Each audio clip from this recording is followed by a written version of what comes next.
And these two people of color died on our soil at the hands of their peers. Yeah. They were not protected, and they have not received 1 ounce of justice. And what we want is to show them that we're not going to stop.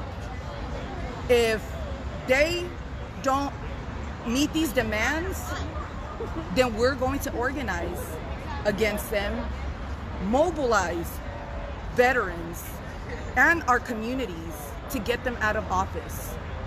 Yeah. Roger Williams wasn't even part of the congressional delegation that went to Fort Hood.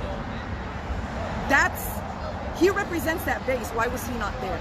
Yeah. And it's time that he know that we're not playing around. He's been put on notice. And today we tried to deliver a letter to his office, and we were met with this gentleman that told us that his office is closed because somebody there was caught COVID.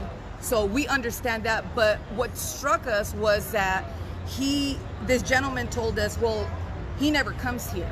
Yeah. He lives in Washington, D.C. And it's crazy because how do you expect to represent people when you don't spend time in the district? Yeah. And that's what some of these,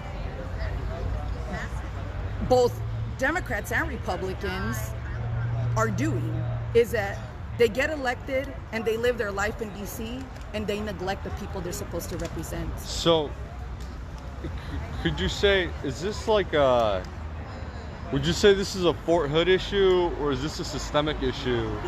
And if it's a systemic issue, how can we change what's going to happen in other military bases, or how can we stop what you're saying from happening in other military bases? Yeah, absolutely. It does happen in other military bases. The thing is that there is a history of violence that comes out of this base specifically, and the numbers have shown it.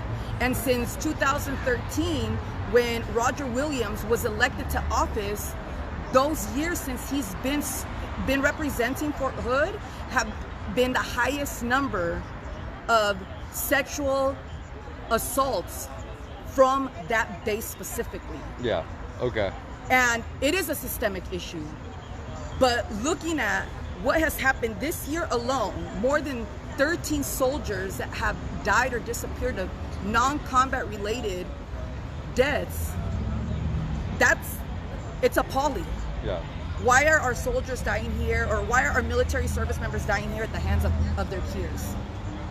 And for me personally, as a survivor of military sexual trauma and as a mother, it's just, for me, it's about a whole lot more than just getting justice for my community.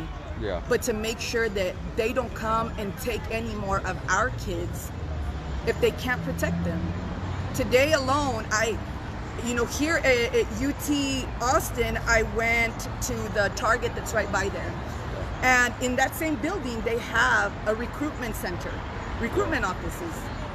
So it's easy for them to go to the school, to the university, and recruit our kids. For what?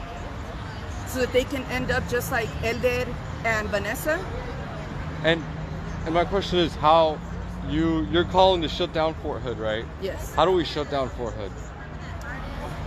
I know that a lot of people say that it's impossible, or it takes a lot of steps, but first thing is that they need to cease all operations completely on the base, and it needs to be properly investigated. Congress showing up one day doesn't do anything. It'd be like me showing up into a school that's had issues of bullying and visited and talked to a couple students, and saying, well, yeah, there's an issue and we've been hearing about this, but what are you going to get out of that? Yeah. They need to actually shut it down, cease all operations, get Congress on there to start talking to troops from the bottom. Yeah. Because they're the ones that are used as scapegoats through all of this. How many generals and how many senior enlisted do you see are held accountable for these crimes? Yeah. Well, thank you so much for your words. Is there anything else you'd like to say, anything you'd like to leave with? Well, I want to encourage everybody to get out to vote, register to vote.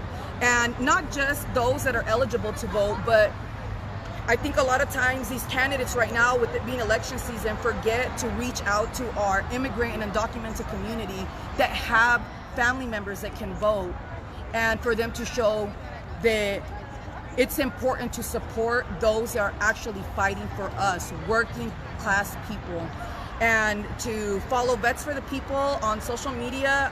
And if they want to keep up with any other projects, they can go to vetsforthepeople.org. Thank you so much. Yeah, Have a beautiful absolutely. day. Take Thank care. you.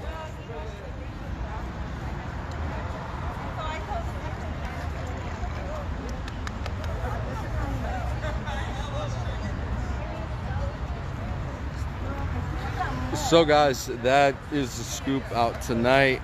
I will now be ending the stream on that interview about Fort Hood. We had a event called Putting Fort Hood on Trial.